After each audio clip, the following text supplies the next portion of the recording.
ఒకే ఒక సంతకం మన దేశంలో కార్ల రేట్లను, వైన్ ధరలను, చివరికి మీ ఉద్యోగ అవకాశాలను కూడా డిసైడ్ చేస్తుంది. ఈ డీల్ కోసం 2007లో మొదలైన చర్చలు 2013లో ఆగిపోయాయి. దాదాపు 20 ఏళ్ల వెయిటింగ్ తర్వాత ఇప్పుడు ఒకే అయింది. అదే భారత్ మరియు యూరోపియన్ యూనియన్ల ఫ్రీ ట్రేడ్ అగ్రిమెంట్. జనరల్ గా ఫ్రీ ట్రేడ్ అగ్రిమెంట్ అంటే షార్ట్ కట్ లో ఎఫ్టీఏ అంటారు. ఈ ఎఫ్టీఏ గురించి తెలుసుకోవడం చాలా అవసరం. ఎందుకంటే మన దేశానికి విదేశాల నుండి వస్తున్న వస్తువులు మరియు వాళ్ళకి పంపించేవి ఇతర ఆర్థిక లావాదేవీలు వీటి మీదే డిపెండ్ అయి ఉంటాయి. మన ఇండియాకి యూరోపియన్ యూనియన్ కి జరిగిన ఎఫ్టీఏను ప్రపంచవ్యాప్తంగా మదర్ ఆఫ్ ఆల్ డీల్స్ అని పిలుస్తున్నారు. జనవరి 26న జరిగిన ఈ ఒప్పందం ద్వారా ప్రపంచ జీడిపిలో 25% వాటా కలిగిన ఇండియా మరియు 27 దేశాలు గ్రూప్ గా ఉన్న యూరోపియన్ యూనియన్ చేతులు కలిశాయి. దీనివల్ల రెండు దేశాల మధ్య వ్యాపారం చేసేటప్పుడు 96.6% వస్తువులపై పన్నుండదు లేదా భారీగా తగ్గుతుంది. ప్రస్తుతం మన మధ్య ఏడాదికి $136 బిలియన్ వ్యాపారం జరుగుతుంది. మరి ఇన్నాళ్ళు లేని కదా ఇప్పుడు ఎందుకు మొదలైందంటే, ప్రస్తుతం అమెరికా మన వస్తువులపై భారీ పన్నులు వేస్తామని బెదిరించడం ఒక కారణం అయితే, చైనాపై అతిగా ఆధారపడడం రిస్క్ అనేది మరో కారణం. అటు యూరప్ కూడా చైనాకు ఒక ఆల్టర్నేటివ్ గా భారత్ను ఒక నమ్మకమైన పార్ట్నర్ గా ఐడెంటిఫై చేసింది. ఈ మార్పు సిటీల నుండి గ్రామాల వరకు అందరినీ టచ్ చేస్తుంది. టెక్స్టైల్స్, మందులు, ఇంజనీరింగ్ గూడ్స్, నగలు, లెదర్ వంటివి విపరీతంగా డెవలప్ అవుతాయి. దీనివల్ల చిన్న వ్యాపారాలు, ఎగుమతిదారులు, వర్కర్లు అందరూ లాభపడతారు. ఇక్కడ ఒక ఇంట్రెస్టింగ్ పాయింట్ ఏంటంటే, మన దేశంలో 44% మంది వ్యవసాయం, పాడి పరిశ్రమ మీద ఆధారపడి ఉన్నారు. యూరోప్ నుండి తక్కువ ధరకే పాలు, చక్కెర వంటివి మన మార్కెట్ లోకి వస్తే ఒక సామాన్య రైతు దెబ్బతింటాడు. అందుకే వాళ్ళను కాపాడడానికి మన ప్రభుత్వం ఒక ప్రహరీ గోడలా ఈ రంగాలను ఈ డీల్ నుండి పక్కన పెట్టింది. ఇక్కడ మన గవర్నమెంట్ చేసిన గుడ్ థింగ్ ఏంటో తెలుసా? కావలసిన చోట డోర్ మూసింది, లాభం వచ్చే చోట డోర్ తెరిచింది.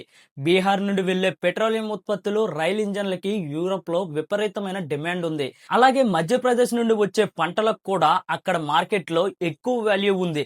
సో దీనివల్ల ఎటు చూసినా ఇండియాకే ఎక్కువ అడ్వాంటేజ్. అలాగే మన ఐటీ జాబ్స్ హోల్డర్స్ కి, నర్సులకు, రీసెర్చ్లకు యూరోప్ లో ఉద్యోగం చేయడానికి వీసాలు చాలా ఈజీ అవుతాయి. ఇది మన యువతకు కొత్త ఉద్యోగాలకు అడ్వాంటేజ్. ప్రయోజనాల పరంగా చూస్తే మనకు ఒక గోల్డెన్ టికెట్ లాంటిది. మీకు ఇష్టమైన మెర్సిడెస్, BMW కార్లు, విదేశీ చాక్లెట్లు, ఆలివ్ ఆయిల్ ధరలు విపరీతంగా తగ్గుతాయి.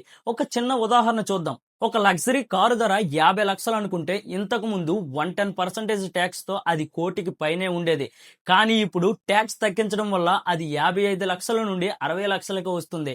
కాకపోతే కార్లకు ఒక లిమిట్ ఉంది. ఇయర్ కి 2.5 లక్షలు మాత్రమే. అది కూడా 34 లక్షల పైనుండే కార్లకు మాత్రమే ఈ బెనిఫిట్. అలాగే వైన్ మీద పన్ను 150 నుంచి 30% కి, బీర్ మీద 110 నుండి 50% కి తగ్గిపోయింది. మన ఎగుమతులపై అక్కడ ట్యాక్స్ జీరో అవడంతో బట్టల రంగంలో 1 కోటి కంటే ఎక్కువ కొత్త ఉద్యోగాలు వస్తాయి.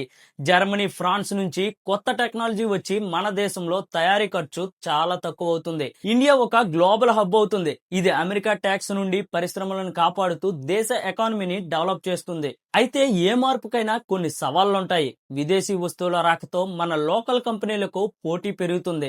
అలాగే క్వాలిటీ విషయంలో యూరప్ కఠినంగా ఉంటుంది కాబట్టి మన వస్తువుల నాణ్యత మరింత పెంచాల్సి ఉంది. పన్నులు తగ్గడం వల్ల ప్రభుత్వ ఆదాయం కొంచెం తగ్గినప్పటికీ లాంగ్ రన్ లో ఇది మన దేశాన్ని ఆర్థికంగా ఎంతో బలోపేతం చేస్తుంది. ఈ ఒప్పందం 2027 నుండి ఒక్కసారిగా కాకుండా దశల వారీగా అమల్లోకి తీసుకొస్తుంది. 2032 నాటికి మన వ్యాపారాన్ని రెట్టింపు చేయబోతుంది. అమెరికా పన్నులు వేసిన, చైనా అడ్డుపడినా మనం ఎవరి మీద ఆధారపడకుండా స్వతంత్రంగా ఎదిగేందుకు ఈ మదర్ ఆఫ్ ఆల్ డీల్స్ ఒక గొప్ప ప్లాట్ఫామ్ గా నిలుస్తుంది. ఇది ఈ రోజు జియో పొలిటికల్ వీడియో. ఇలాంటి ఇంట్రెస్టింగ్ టాపిక్స్ ఎప్పటికప్పుడు మీకు చేరాలంటే మన ఛానల్ ని సబ్స్క్రైబ్ చేసుకోండి. వీడియో కనుక నచ్చితే లైక్ చేయడం మాత్రం మర్చిపోవద్దు. మీరిచ్చే లైక్ నాకు మరిన్ని వీడియోస్ చేయడానికి కొత్త ఉత్సాహాన్ని ఇస్తుంది. అలాగే మీరు డైలీ నా వీడియోస్ చూడడం వల్ల ఎంతో కొంత ప్రతి టాపిక్ మీద అవగాహన పెరుగుతుంది. జై హింద్.